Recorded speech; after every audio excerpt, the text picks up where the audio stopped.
What does God expect us to do with what heaven has given us? Why hasn't God given to us all equally? Let's see what God expects us to do with heaven's investment.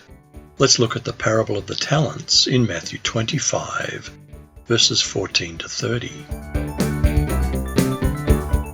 For the kingdom of heaven's like a man travelling to a far country, who called his own servants and delivered his goods to them.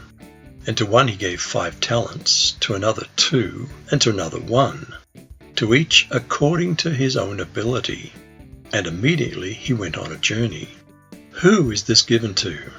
This investment is not given to everyone in the world, but to his own servants. Are these talents natural abilities? No, they're an investment given according to ability.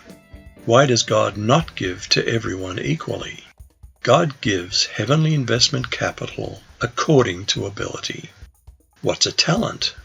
It was a weight of gold or silver.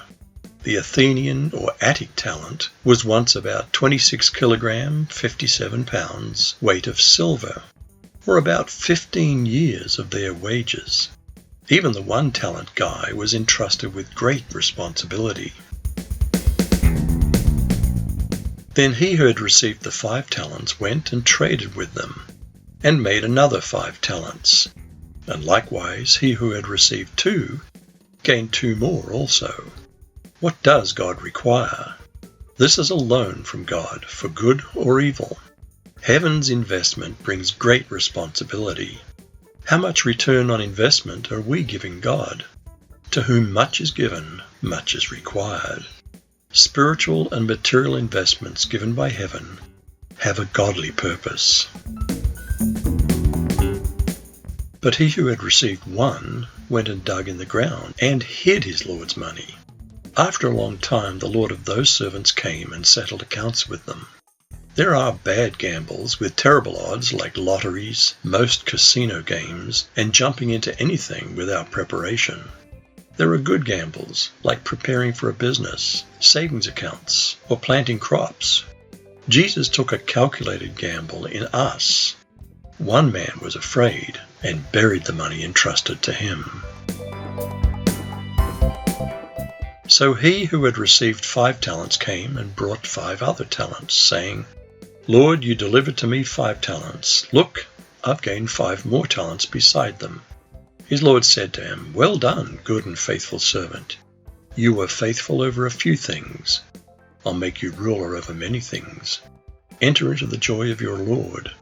He also who had received 2 talents came and said, Lord, you delivered to me 2 talents. Look, I've gained 2 more talents besides them. His Lord said to him, Well done, good and faithful servant. You've been faithful over a few things. I'll make you ruler over many things. Enter into the joy of the Lord. Is equal pay for lazy and diligent employees, productive and unproductive workers fair? God invests in us differently. Yet those who do well are all told, Well done. In any church, some have less and some have more, whether in spiritual or material assets. How are we investing it for God? Then he who had received the 1 talent came and said, Lord, I knew you to be a hard man, reaping where you've not sown, and gathering where you've not scattered seed. And I was afraid, and went and hid your talent in the ground. Look, there you have what's yours. Jesus does not want us to take the safe route. It's a risk to share the gospel. People may hate us, abandon us, or believe and be saved. Jesus is not meant to be buried, but shared. He wants us to take risks and grow heaven's investment in us. But his Lord answered and said to him, You wicked and lazy servant, you knew that I reap where I've not sown, and gather where I've not scattered seed.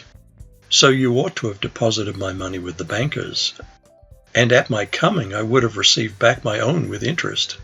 So take the talent from him, and give it to him who has 10 talents. For to everyone who has, more will be given, and he'll have abundance. But from him who does not have, Even what he has will be taken away, and cast the unprofitable servant into outer darkness.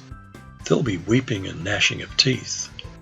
We're not saved by good works, but for good works. Spiritual laziness is not okay. It's wickedness.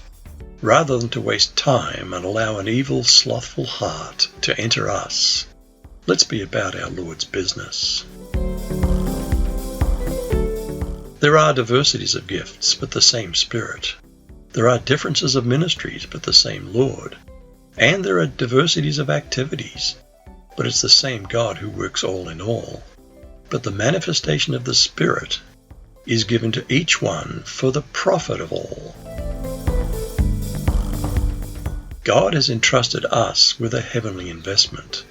Let's not bury it, but work diligently to increase its kingdom value.